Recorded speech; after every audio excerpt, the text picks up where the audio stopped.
ఎన్టీఆర్ గారికి ఇష్టమైన మనవడు జూనియర్ ఎన్టీఆర్ కదా. సో మీకు ఎందుకు ఆ థాట్ రాలేదు? ఎన్టీఆర్ గారికి ఇష్టమైన మనవడు అని ఎవరు చెప్పారు? ఆయనే చెప్పారు. ఎవరు కాదు, అదే నేను ఒకటి చెప్తాను, అది రాసుకుని పెద్ద పారాగ్రాఫ్తో ప్రింట్ చేస్తారు రేపు పొద్దున. చెప్పండి. అట్లా కాదండి, నేను చెప్పేది అది కాదు. ఎన్టీ రామారావు గారికి ఇష్టమైన మనవడు అంటే మిగతా మనవాళ్ళు ఇష్టం లేదనా? మీరు చెప్పేది అంటే సార్, మీరు ఇప్పుడు క్వశ్చన్ వేసినప్పుడు ఒక సర్టిఫికేట్ ఇవ్వకండి సార్. మీరు సర్టిఫికేట్ ఇస్తున్నారండి. చాలా సార్లు జూనియర్ ఎన్టీఆర్ కావచ్చు, వాళ్ళ ఫాదర్ కావచ్చు, వీళ్ళంతా ఆయన కూడా చెప్పలేదు.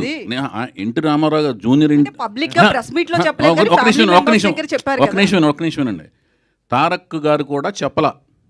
ఏది రామారావు గారికే నేను ఇష్టమైన మనవాడిని, నేను ఒక్కడనే ఇష్టమైన మనవాడిని. ఎన్టీ రామారావు మీరు అడిగిన క్వశ్చన్ ఏంటంటే ఎన్టీ రామారావు గారికే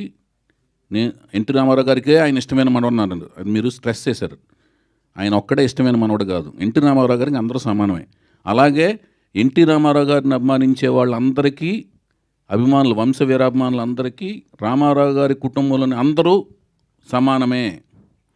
కానీ రామారావు గారు తన పేరుని ఈ మనవడికే పెట్టారు. అది ఒకటి ఆయన పెట్టలేదు, హరికృష్ణ గారు పెట్టారు. హరికృష్ణ గారు పెట్టిన ఇప్పుడు మీరు చెప్పేదనండి, మీరు ఇప్పుడు వినాయకరావు గారు రామారావు గారు పెట్టలేదు. హరికృష్ణ గారు జానకిరామ్, కళ్యాణ్ రామ్, తారక రామ్ అని ఆయన పెట్టారు పేర్లు. కానీ ఎన్టీఆర్ గారు యాక్సెప్ట్ చేశారు కదా సార్. యాక్సెప్ట్ చేశారు. ఇప్పుడు ఇంకొకటి అడుగుతున్నాను, మీకు న్యూ టాలెంట్ రోర్ సెట్ అనే ఒక సంస్థ స్థాపించి ఒక ప్రొడక్షన్ చేయబోతున్నా. దానికి సంబంధించిన ప్రశ్నలు కావాలా? రామారావు గారి ఫ్యామిలీకి సంబంధించిన దీనికి సంబంధించి నేను అడిగింది ఏంటంటే, ఒక్క నిమిషం అండి, హీరోలందరూ ఇంట్రొడ్యూస్ చేసినప్పుడు చేశారు, నేను అడిగాను సార్. ఒక్క నిమిషమేనండి, నేను ఎందుకు చేయలేకపోయినా చెప్పాను.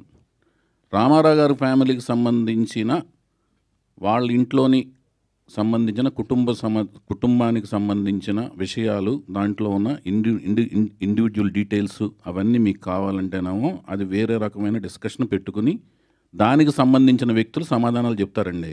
నేను ఇండివిజువల్ అడగలేదు, మీరు ఎందుకు మిస్ చేశారో నేను అడిగాను. ఎందుకంటే మొత్తం నందమూరి హీరోస్ ఎక్కువ చేసింది మీరే. ఇప్పుడు చెప్తున్నాను, అప్పుడు ఇంతవరకు రాలేదు, అది ఇంతవరకు అలాంటిది ఆలోచన రాలేదు.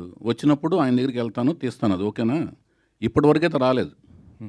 ఇప్పుడు నాకు ఈ సినిమా అలాంటి అవకాశం ఇచ్చి సక్సెస్ ఇచ్చి ఆ తర్వాత అలాంటి కథ వస్తే డెఫినెట్గా తీస్తాను. ఓకేనండి? ఓకే అండి. సరే, ఇంకో ఓకే, అది ఓకేనా మీకు? అది కూడా హ్యాపీనా? సంతృప్తి ఉంది అందులో? మీరు అందరితో చేయాలని మేము కోరుకుంటాం సార్. అదే అమ్మయ్య చౌదరి.